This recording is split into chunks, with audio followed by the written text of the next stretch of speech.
بسم اللہ الحمد للہ والصلاة والسلام علی رسول اللہ وعلی آلہ وصحبہ ومن والاه اللہم انفعنا بما علمتنا وعلمنا ما ينفعنا وزدنا علما۔ شیخ محمد بن صالح العثیمین رحمہ اللہ کے تالیف کردہ متن عقیدۃ اہل سنت والجماعہ کی شرح کی مجالس میں سے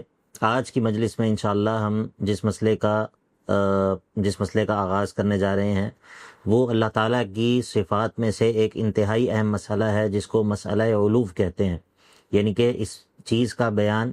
کہ اللہ رب العزت کو صفت علو حاصل ہے، اللہ تعالیٰ بلند ہے۔ شیخ فرماتے ہیں وَنُؤْمِنُ بِأَنَّ اللَّهَ عَزَّ وَجَلَّ عَلِيٌّ عَلَى خَلْقِهِ بِذَاتِهِ وَصِفَاتِهِ، اور ہم اس بات پر ایمان رکھتے ہیں کہ اللہ رب العزت اپنی مخلوق پر بلند ہے، اپنی ذات کے اعتبار سے بھی اور اپنی صفات کے اعتبار سے بھی، لقولہ تعالی، اللہ تعالیٰ کے اس فرمان کی وجہ سے، وَهُوَ الْعَلِيُّ الْعَظِيمُ، جیسا کہ سورہ بقرہ کے اندر اللہ تعالیٰ نے آیت الکرسی کے آخر میں اپنی صفت علو کو ذکر کیا، وَهُوَ الْعَلِيُّ الْعَظِيمُ۔ اسی طرح وقولہ تعالی وَهُوَ الْقَاهِرُ فَوْقَ عِبَادِهِ، اور وہ اللہ جو ہے وہ اپنے بندوں پر غالب ہے، اپنے بندوں پر قاہر اور غالب ہے، فوق عبادہ، اپنے بندوں پر، وہو الحکیم الخبیر، اور اللہ تعالیٰ جو ہے وہ خوب حکمت والا اور خوب باخبر ہے۔ یہ مسئلہ ان مسائل میں سے ہے کہ جن مسائل میں اہل سنت اور اہل بدعت کے درمیان ہمیشہ سے اختلاف رہا ہے اور بڑا شدید اختلاف رہا ہے، یہاں تک کہ اہل سنت کی بہت ساری ایسی کتابیں جو کہ عقیدے کے مسئلے پر لکھی گئیں ان کو اسی نام سے جو ہے وہ موسوم کیا گیا کہ کتاب العلو، ایسی کتاب کہ جس میں اللہ تعالیٰ کے علو کا بیان ہوگا، اور اس موضوع پر بہت ساری کتابیں جو ہیں وہ لکھی گئی ہیں۔ اہل بدعت میں سے معتزلہ نے اور اسی طرح ان سے متاثر ہونے والے دیگر گروہوں نے اللہ تعالیٰ کی اس صفت کا انکار کیا ہے، اور وہ یہ کہتے ہیں کہ جو لوگ اللہ تعالیٰ کے لیے اس صفت کو ثابت کرتے ہیں وہ تشبیہ کرتے ہیں، یعنی کہ وہ مخلوق کے ساتھ اللہ تعالیٰ کو تشبیہ دیتے ہیں، حالانکہ معاملہ اس کے بالکل برعکس ہے، اور اللہ تعالیٰ کے لیے صفت علو کا اس بات کرنا اور اس بات کو تسلیم کرنا کہ اللہ تعالیٰ کو صفت علو حاصل ہے، یہ تشبیہ اور تجسیم نہیں ہے، یعنی کہ اس میں اللہ تعالیٰ کی مخلوق کے ساتھ مشابہت یا اللہ تعالیٰ کے لیے اللہ تعالیٰ کی طرف جسم ہونے کی نسبت کرنا نہیں ہے، بلکہ یہ تو ان چیزوں کا اس بات کرنا ہے جو خود اللہ تعالیٰ نے اپنے لیے ثابت کی ہیں۔ اور جو صفت علو ہے اس کے دلائل بڑی کثیر تعداد میں کتاب و سنت میں موجود ہیں۔ امام ابن قیم رحمہ اللہ نے اپنی معروف کتاب الکافیہ الشافیہ فی انتصار الفرقۃ الناجیہ، جو کہ قصیدہ نونیہ کے نام سے معروف ہے، اس میں 21 اقسام ذکر کی ہیں ان دلائل کی کہ جس قسم کے دلائل اللہ تعالیٰ کے علو کے اوپر اہل سنت جو ہے وہ پیش کرتے ہیں۔ تو انہی میں سے یہ بھی ہے کہ اللہ رب العزت نے اپنے عرش پر بلند ہونے کا تذکرہ کیا ہے، اپنے عرش پر بلند ہونے کا تذکرہ کیا ہے، اور اللہ تعالیٰ نے اس بات کی خبر قرآن مجید کے اندر 7 آیات میں دی ہے کہ وہ اللہ رب العزت اپنے عرش پر مستوی ہے، جبکہ یہ لوگ جو کہ صفت علو کا انکار کرتے ہیں یہ کہتے ہیں کہ اصل میں استولا کے معنی میں ہے، اور استولا سے مراد کسی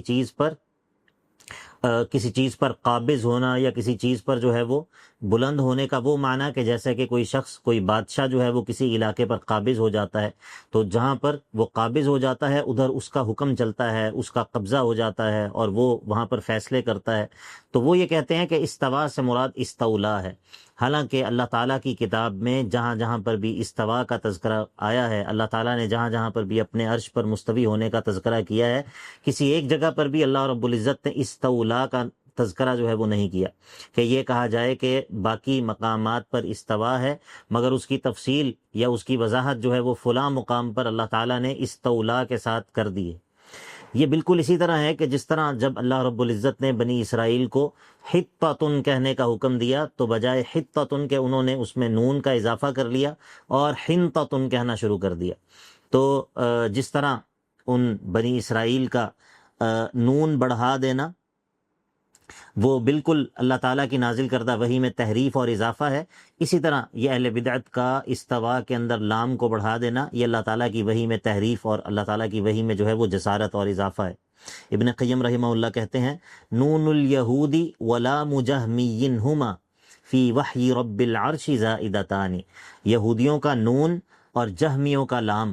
نون وہ جو کہ انہوں نے حتتن میں بڑھا کر حنتتن کر دیا، اور لام وہ جو کہ اہل بدعت نے، معتزلہ وغیرہ نے استوا میں بڑھا کر اس کو استولا کر دیا، یہ دونوں چیزیں اللہ تعالیٰ کی نازل کردہ وحی میں زائد ہیں، اضافی ہیں، اللہ تعالیٰ نے ان کو نازل نہیں کیا۔ اللہ تعالیٰ کی صفت علو پر قرآن مجید کے اندر بہت ساری آیات جو ہے وہ دلالت کرتی ہیں، جیسا کہ اللہ تعالیٰ فرماتا ہے سبح اسم ربک الاعلی، الاعلی یہ بھی وہ اللہ تعالیٰ کا نام ہے جو کہ صفت علو پر دلالت کرتا ہے۔ اسی طرح کہا ان اللہ کان علیا کبیرا، اسی طرح کہا انہ علی حکیم، اور اس طرح اور بہت ساری آیات میں اللہ تعالیٰ کی صفت علو کا اس بات ہوتا ہے۔ اللہ تعالیٰ کا علو وہ کس اعتبار سے ہے؟ اللہ تعالیٰ کا علو جو ہے وہ بندوں پر، اپنی مخلوق پر، وہ تین اعتبار سے ہے۔ پہلا ہے علو القدر، اللہ تعالیٰ اپنی قدر و قیمت کے اعتبار سے وہ سب سے بلند ہے، یعنی کہ وہ چونکہ خالق ہے تو وہ اپنی تمام مخلوقات سے بلند قدر و قیمت رکھتا ہے، اور تمام مخلوقات سے زیادہ بلند وہ قدر و قیمت والا اور اپنی اہمیت والا ہے۔ اور اسی طرح علو القہر کے معنی میں بھی ہوتا ہے، علو القہر یعنی کہ اللہ تعالیٰ کو اپنی مخلوق پر علو حاصل ہے، یعنی کہ اللہ تعالیٰ کا حکم تمام مخلوق پر چلتا ہے، اور اللہ تعالیٰ کے سامنے تمام مخلوقات جو ہیں وہ عاجز ہیں، اور اللہ تعالیٰ کا حکم تمام مخلوقات پر جو ہے وہ جاری اور ساری ہے۔ اور اسی طرح علو جو ہے وہ علو ذات پر بھی دلالت کرتا ہے، یعنی کہ اللہ رب العزت اپنی ذات کے اعتبار سے بھی بلند ہے۔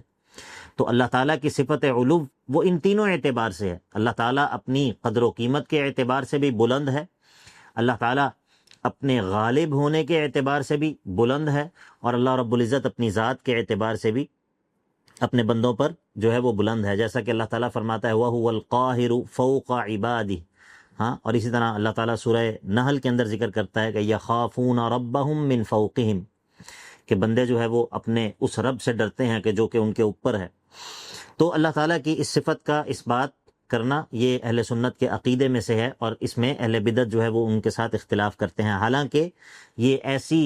اللہ تعالیٰ کی صفت ہے جو کہ اللہ تعالیٰ کی تمام صفات کمال اور صفات جمال کو اپنے اندر لیے ہوئے ہے۔ اللہ تعالیٰ کی جو بھی صفات ہیں ان کے اندر علو کا معنی پایا جاتا ہے، وہ صفات بلندی والی صفات ہیں، وہ صفات کمال والی صفات ہیں، وہ صفات جو ہے وہ ایسی ہیں جو کہ نقص کا الٹ ہیں، ہر قسم کی کمی اور کوتاہی اور نقص اور عیب اس کی ضد ہیں۔ تو اللہ تعالیٰ کی تمام تر صفات جو ہے وہ اللہ تعالیٰ کی صفت علو پر دلالت کرتی ہیں، اور یہ وہ صفت ہے کہ جس کا شعور اللہ رب العزت نے مخلوقات کی فطرت میں رکھا ہے۔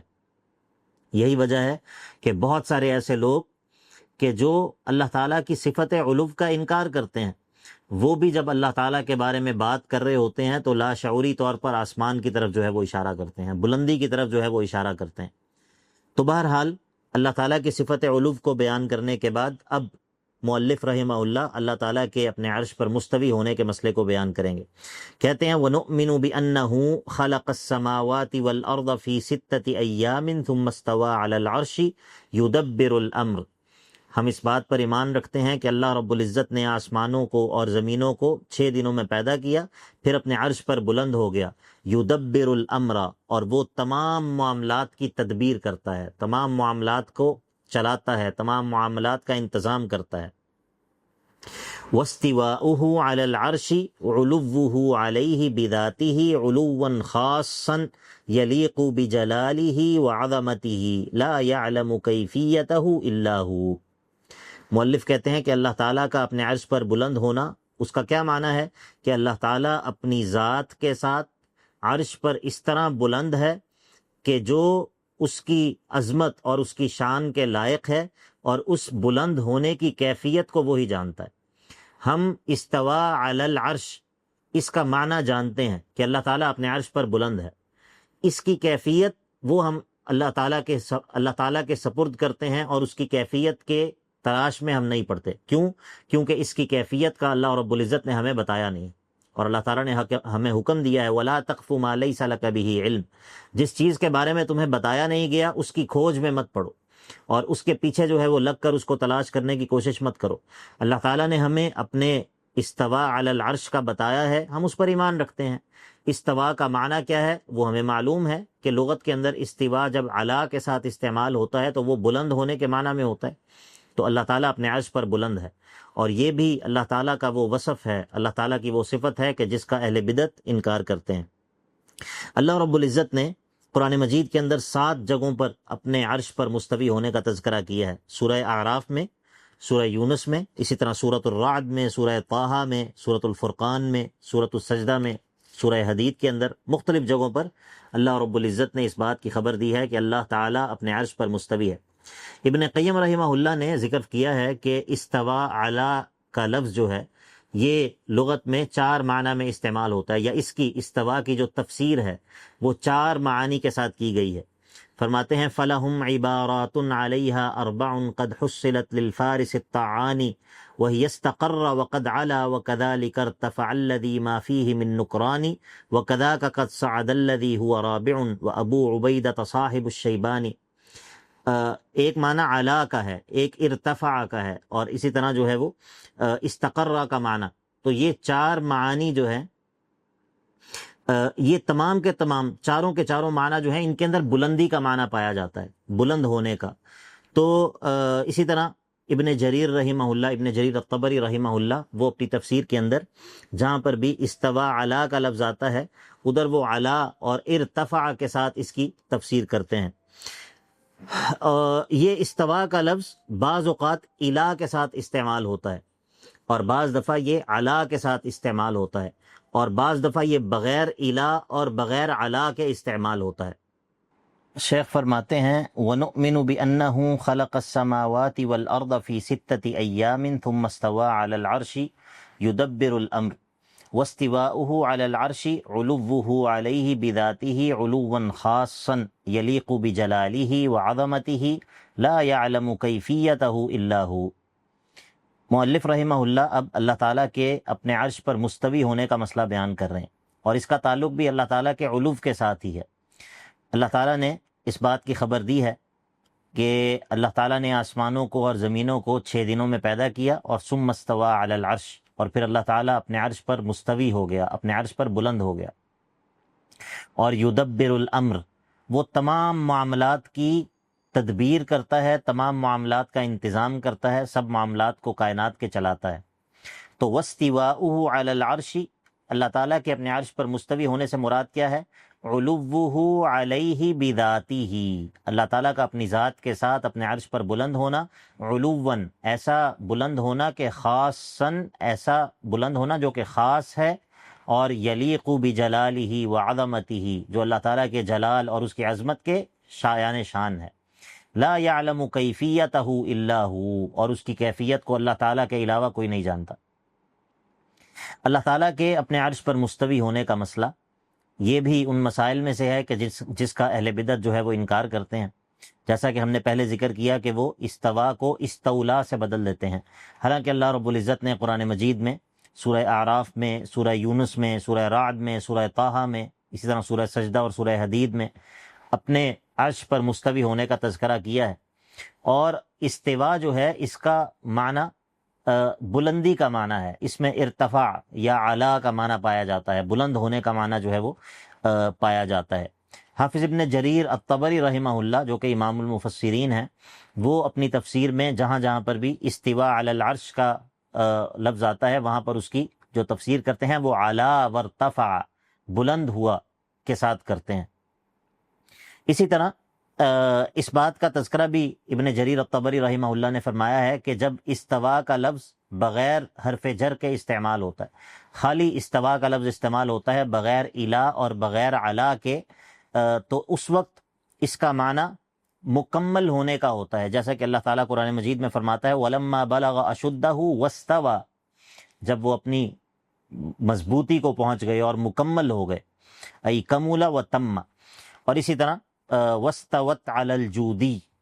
یہ اس کی مثال ہے کہ جب استوا علا کے ساتھ استعمال ہوتا ہے، تو جب یہ علا کے ساتھ استعمال ہوتا ہے تب یہ بلند ہونے کے معنی میں ہوتا ہے، جس طرح لِتَسْتَوُوا عَلَى ظُهُورِهِ سورہ زخرف کے اندر ہے، اسی طرح فَاسْتَوَى عَلَى سُوقِهِ يُعْجِبُ الضُّرَّاعَ جیسا کہ سورہ فتح کے اندر ہے۔ تو کتاب و سنت کے اندر موجود جو اس لفظ کا استعمال ہے علا کے ساتھ، جب یہ استعمال ہوتا ہے علا حرف جر کے ساتھ، تو اس وقت یہ بلند ہونے کے معنی میں ہوتا ہے۔ یہ وہی بات ہے جو کہ امام مالک رحمہ اللہ سے مروی ہے، اور معروف اثر ہے امام مالک رحمہ اللہ کا، کہ جب ان سے ایک شخص نے یہ سوال کیا کہ اللہ تعالیٰ عرش پر کس طرح مستوی ہے، کس طرح اپنے عرش پر بلند ہے، تو امام مالک رحمہ اللہ نے کیا جواب دیا؟ کہا الاستواء معلوم والکیف غیر معقول، ہاں، اور والایمان بہ واجب والسؤال عنہ بدعہ ولا اراک الا مبتدعا۔ کہا کہ اللہ تعالیٰ نے ہمیں اپنے استوا کا بتایا ہے، یہ ہمیں معلوم ہے، یہ مجہول نہیں ہے، البتہ اس کی کیفیت وہ غیر معقول ہے، وہ اللہ تعالیٰ نے ہمیں اس کے بارے میں خبر نہیں دی ہے، اور والایمان بہ واجب، اور ایمان رکھنا اللہ تعالیٰ کے استوا پر وہ واجب ہے، اور اس کے بارے میں انسان کا سوالات میں پڑ جانا کہ اب اس کی کیفیت کیا ہے، اس کی تفصیل کیا ہے، یہ بدعت ہے۔ یہ بدعت اسی لیے ہے کہ وہ لوگ جو کہ اس امت کے بہترین لوگ تھے، اپنے علم کے اعتبار سے بھی، اپنے عمل کے اعتبار سے بھی، اور خیر پر حریص ہونے کے اعتبار سے بھی، یعنی کہ صحابہ، انہوں نے اللہ تعالیٰ کی خبر دی گئی ان صفات پر اسی طرح ایمان رکھا، اور انہوں نے اللہ کے نبی علیہ الصلاۃ والسلام سے بہت سارے سوالات کیے، لیکن اس طرح کے سوالات ان سے مروی ہی نہیں، اور ان سے منقول ہی نہیں ہے کہ انہوں نے اللہ تعالیٰ کی صفات کی کیفیت کے بارے میں سوال کیا ہو۔ اس کا مطلب یہ ہے کہ وہ یہ سمجھتے تھے کہ اللہ رب العزت جس بات کی خبر دے اس پر ایمان لے آؤ، اور اس کی کیفیت اگر اللہ رب العزت ہمیں اس کی خبر نہ دے تو اس کے پیچھے پڑنے کی ضرورت نہیں ہے۔ یہ اس بات کی سب سے بڑی نشانی ہے کہ ان چیزوں کے پیچھے پڑنا کہ جن چیزوں کی اللہ اور اس کے رسول نے ہمیں خبر نہ دی ہو، اور اس کی تلاش میں پڑنا، یہ علم نافع نہیں ہے۔ اگر یہ علم نافع ہوتا تو سب سے پہلے اس امت کے خیر پر سب سے زیادہ حریص لوگ یعنی کہ صحابہ وہ اس کے پیچھے پڑتے اور اس کو تلاش کرنے کی کوشش کرتے، جیسا کہ اللہ کے نبی علیہ الصلاۃ والسلام سے اور بہت سارے سوالات وہ کیا کرتے تھے۔ اس کے بعد مؤلف جو ہے وہ اللہ تعالیٰ کی صفات میں سے ایک اور انتہائی اہم صفت کا تذکرہ کرتے ہیں، اور اس کا تعلق اللہ تعالیٰ کی صفت علو کے ساتھ بھی ہے۔ وہ ہے اللہ تعالیٰ کی صفت معیت، اللہ تعالیٰ کی صفت معیت، کیونکہ اللہ رب العزت نے قرآن مجید کے اندر اس بات کا تذکرہ کیا ہے کہ وَهُوَ مَعَكُمْ أَيْنَمَا كُنْتُمْ، اسی طرح اور بھی وَهُوَ مَعَهُمْ إِذْ يُبَيِّتُونَ مَا لَا يَرْضَى مِنَ الْقَوْلِ مَا يَكُونُ مِن نَجْوَى ثَلَاثَةٍ إِلَّا هُوَ رَابِعُهُمْ إِلَى غَيْرِ ذَلِكَ مِنَ الْآيَاتِ، اور بہت ساری آیات میں یہ موجود ہے۔ تو مؤلف رحمہ اللہ اب اللہ تعالیٰ کی اس صفت کا تذکرہ کریں گے جو کہ صفت معیت ہے۔ کہا وَنُؤْمِنُ بِأَنَّهُ تَعَالَى مَعَ خَلْقِهِ وَهُوَ عَلَى عَرْشِهِ، ہم اللہ تعالیٰ کو اس کے عرش پر مستوی تسلیم کرنے کے ساتھ ساتھ یہ بھی مانتے ہیں کہ اللہ تعالیٰ اپنی مخلوق کے ساتھ اللہ تعالیٰ کو معیت حاصل ہے، اور اس معیت کا معنی کیا ہے؟ یعلم احوالہم، اللہ تعالیٰ اپنی مخلوق کے حالات کو جانتا ہے، ویسمع اقوالہم، ان کے اقوال کو سنتا ہے، ویرا افعالہم، ان کے افعال کو دیکھتا ہے، ویدبر امورہم، ان کے معاملات کی تدبیر کرتا ہے، یرزق الفقیر، وہ فقیر کو رزق دیتا ہے، وَيَجْبُرُ الْكَثِيرَ، ٹوٹے ہوا ہونے کو جو ہے وہ اس کا مداوع کرتا ہے، اس کو جوڑتا ہے، یؤتی الملک من یشاء، جس کو چاہتا ہے بادشاہت دیتا ہے، وینزع الملک ممن یشاء، جس سے چاہتا ہے بادشاہت کو چھین لیتا ہے، ویعز من یشاء، جس کو چاہتا ہے وہ عزت دیتا ہے، ویذل من یشاء، جس کو چاہتا ہے ذلیل کر دیتا ہے، بیدہ الخیر، ہر قسم کی خیر اسی کے اختیار میں ہے، اسی کے ہاتھ میں ہے، وَهُوَ عَلَى كُلِّ شَيْءٍ قدیر، اور اللہ رب العزت ہر چیز پر قادر ہے۔ وَمَنْ كَانَ هَذَا شَأْنُهُ، تو جس کا یہ معاملہ ہو جو کہ پیچھے ذکر ہوا، كَانَ مَعَ خَلْقِهِ حَقِيقَةً وَإِنْ كَانَ فَوْقَهُمْ عَلَى عَرْشِهِ حَقِيقَةً، تو گویا کہ وہ اپنی مخلوق کے ساتھ اس کو معیت حاصل ہے، اگرچہ اپنی ذات کے اعتبار سے وہ عرش پر ہی کیوں نہ ہو۔ لیس کمثلہ شیء وہو السمیع البصیر، اور یہ بالکل مشکل اسی لیے نہیں ہے کہ اللہ تعالیٰ وہ مخلوق کی طرح نہیں ہے، اور اللہ تعالیٰ کو مخلوق پر قیاس نہیں کیا جا سکتا۔ اللہ اکبر۔ یہاں پر مؤلف رحمہ اللہ نے اللہ تعالیٰ کی صفت معیت کا تذکرہ کیا ہے کہ اللہ تعالیٰ اپنے علم کے اعتبار سے اور اپنے اطلاع کے اعتبار سے اور اپنے قرب کے اعتبار سے اور اپنے مخلوق کے اوپر نگران ہونے کے اعتبار سے اور قادر ہونے کے اعتبار سے، ان تمام اعتبارات سے اللہ تعالیٰ مخلوق کے ساتھ ہے۔ جیسا کہ جتنی بھی قرآن مجید کے اندر آیات معیت ہیں، جن میں اللہ تعالیٰ کی اس معیت کا تذکرہ کیا گیا ہے وہ تمام کی تمام اللہ تعالیٰ کے علم کے سیاق و سباق میں ہیں۔ ان تمام کی تمام آیات کا جو سیاق اور سباق ہے، ان کا جو کانٹیکسٹ ہے، وہ یہی بتاتا ہے کہ یہاں پر اللہ تعالیٰ کی معیت اس کے علم کے اعتبار سے ہے، اس کے مطلع ہونے کے اعتبار سے ہے۔ اور اللہ تعالیٰ کی معیت جو ہے اس کو اہل علم دو قسموں میں تقسیم کرتے ہیں، ایک ہے اللہ تعالیٰ کی معیت عامہ اور ایک ہے اللہ تعالیٰ کی معیت خاصہ۔ اللہ تعالیٰ کی معیت عامہ وہ ہے کہ جو تمام مخلوقات کو حاصل ہے، اور وہ وہی ہے کہ جس کا تذکرہ ہم نے پہلے کیا کہ اللہ تعالیٰ اپنی تمام مخلوقات کو دیکھتا بھی ہے، ان کو سنتا بھی ہے، ان کے احوال سے واقف بھی ہے، ان پر نگران بھی ہے، ان پر قدرت بھی رکھتا ہے۔ اللہ تعالیٰ کی یہ معیت وہ ہے کہ جو تمام مخلوقات کو حاصل ہے، جس سے کوئی مخلوق بھی جو ہے وہ خالی نہیں ہے۔ اور اس معیت کا حاصل ہونا کوئی کمال نہیں ہے کہ بندہ کہے کہ مجھے اللہ تعالیٰ کی معیت عامہ حاصل ہے، کیونکہ اس میں ایمان والے اور کفار اور باقی مخلوقات یہ سب برابر ہیں۔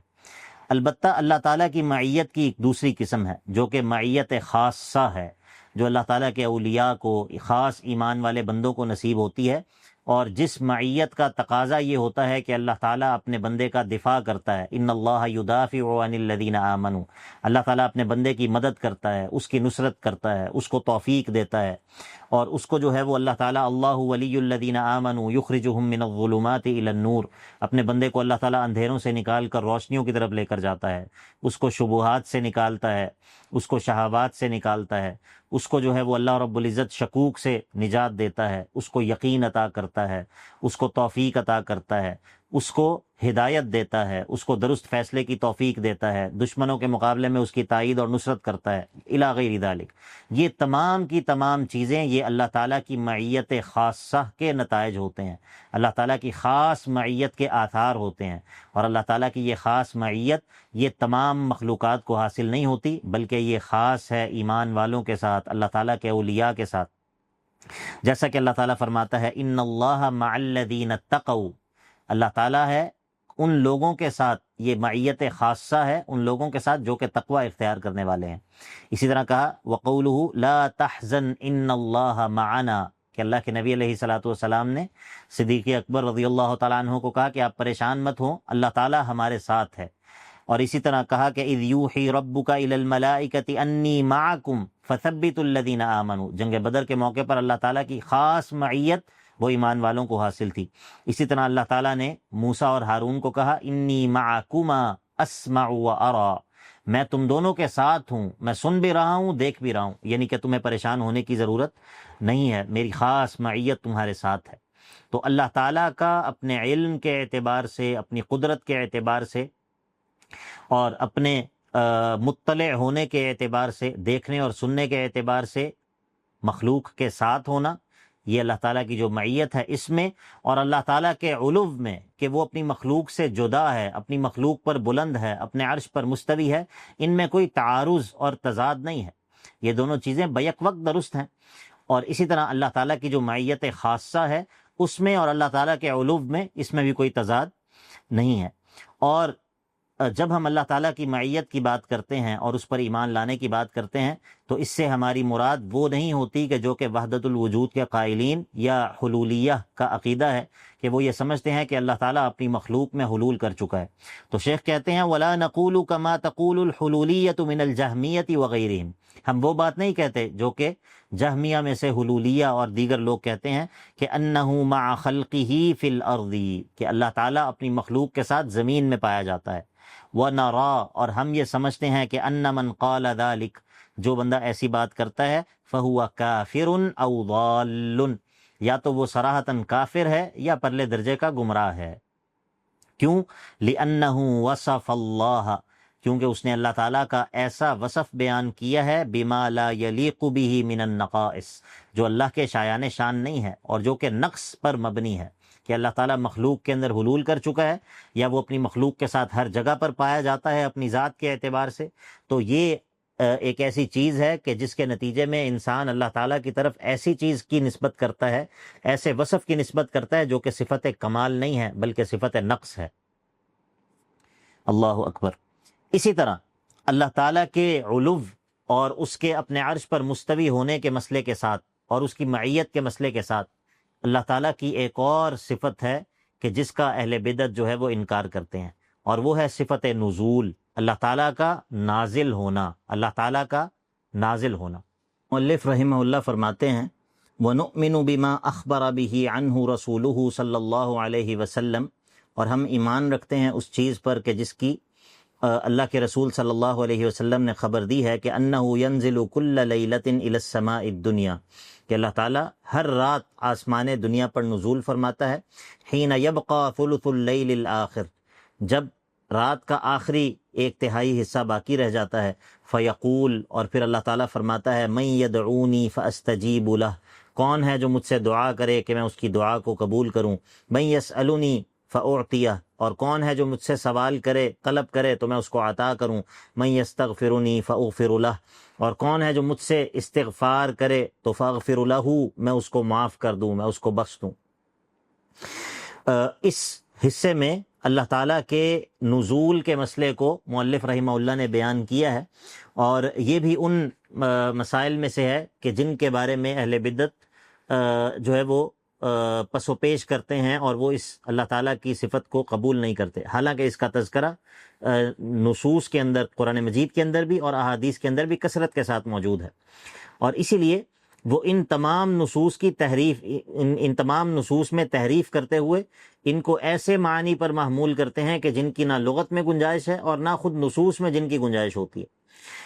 انہی نصوص میں سے جو اللہ تعالیٰ کے نزول کی یا اللہ تعالیٰ کے لیے مجیء اور اللہ تعالیٰ کے لیے اتیان، آنا، اس صفت کو بیان کرتی ہیں۔ اللہ تعالیٰ کا یہ فرمان ہے، جیسا کہ سورۃ الفجر کے اندر ہے وَجَاءَ رَبُّكَ وَالْمَلَكُ صَفًّا صَفًّا، اب آپ کا رب جو ہے وہ آئے گا، تو وہ کہتے ہیں کہ نہیں، اس سے مراد ہے کہ آپ کے رب کا حکم آ جائے گا، کیونکہ اگر اللہ تعالیٰ کے لیے صفت مجیء کو تسلیم کر لیا تو اس سے تو مخلوق کے ساتھ مشابہت لازم آ جائے گی، یا اس سے تو اللہ تعالیٰ کے بارے میں نقص کی نسبت اللہ تعالیٰ کی طرف کرنی پڑے گی۔ اسی طرح اللہ تعالیٰ کا یہ فرمان هل ينظرون الا ان يأتيهم اللہ، اللہ تعالیٰ کے لیے صفت اتیان، اور هل ينظرون الا ان تأتيهم الملائکۃ او يأتي ربک او يأتي بعض آیات ربک، اور اسی طرح وہ احادیث کے جن میں قیامت کے دن اللہ تعالیٰ کے آنے کا تذکرہ ہے بندوں کے درمیان فیصلہ کرنے کے لیے، تو یہ تمام وہ نصوص ہیں کہ جن کا اہل بدعت جو ہے وہ انکار کرتے ہیں۔ ہاں، اور اس کے مقابلے میں اہل سنت وہ اللہ تعالیٰ کے نزول کی صفت کو، اللہ تعالیٰ کے لیے مجیء، اللہ تعالیٰ کا آنا، اللہ تعالیٰ کے لیے اتیان، یا وہ صفات جن کی کتاب و سنت ہمیں خود خبر دیتی ہے، ان کو تسلیم کرتے ہیں، ان پر ایمان رکھتے ہیں، ان کے معنی کو اللہ تعالیٰ کے لیے ثابت کرتے ہیں۔ ہاں، اس کے نتیجے میں اللہ تعالیٰ کو اس کی مخلوق کے ساتھ مشابہ قرار نہیں دیتے۔ اللہ تعالیٰ کا آنا وہ برحق ہے، اس کے آنے کی کیفیت کیا ہے یہ ہم نہیں جانتے، کیونکہ اللہ تعالیٰ نے ہمیں اس کے بارے میں خبر نہیں دی۔ کیا اللہ تعالیٰ کا آنا مخلوق کی طرح ہے؟ نہیں، مخلوق کی طرح نہیں ہے۔ کیوں؟ کیونکہ لیسا کمثلہ شیء۔ اور کیا اللہ تعالیٰ کے آنے کا ہی انکار کر دیا جائے تاکہ مخلوق کے ساتھ اس کی مشابہت نہ ہو؟ نہیں نہیں، وَهُوَ السَّمِيعُ الْبَصِيرُ، جہاں پر ایک طرف لیسا کمثلہ شیء کا قانون ہے اور قاعدہ ہے، دوسری طرف وَهُوَ السَّمِيعُ الْبَصِيرُ کا بھی قاعدہ اور قانون ہے، یعنی کہ اللہ تعالیٰ کی صفات کا اس بات کرنا اس بات کے ساتھ کہ وہ اپنی مخلوق کے مشابہ نہیں ہے۔ تو یہ وہ مسئلہ ہے کہ جس میں بہت سارے لوگوں کو ٹھوکر لگی اور بہت سارے لوگ جو ہے وہ غلطی کا شکار ہو گئے۔ اسی طرح مؤلف جو ہے وہ مزید اس بات کا تذکرہ کرتے ہوئے کہتے ہیں وَنُؤْمِنُ بِأَنَّهُ سُبْحَانَهُ وَتَعَالَى يَأْتِي يَوْمَ الْمَعَادِ لِلْفَصْلِ بَيْنَ الْعِبَادِ، ہم اس بات پر ایمان رکھتے ہیں کہ اللہ تعالیٰ قیامت کے دن آئے گا اپنے بندوں کے درمیان فیصلہ فرمانے کے لیے، لِقَوْلِهِ تَعَالَى، اللہ تعالیٰ کے اس قول کی وجہ سے، كَلَّا إِذَا دُكَّتِ الْأَرْضُ دَكًّا دَكًّا وَجَاءَ رَبُّكَ وَالْمَلَكُ صَفًّا صَفًّا وَجِيءَ يَوْمَئِذٍ بِجَهَنَّمَ يَوْمَئِذٍ يَتَذَكَّرُ الْإِنسَانُ وَأَنَّى لَهُ الذِّكْرَى۔ تو یہاں پر وَجَاءَ رَبُّكَ وَالْمَلَكُ صَفًّا صَفًّا،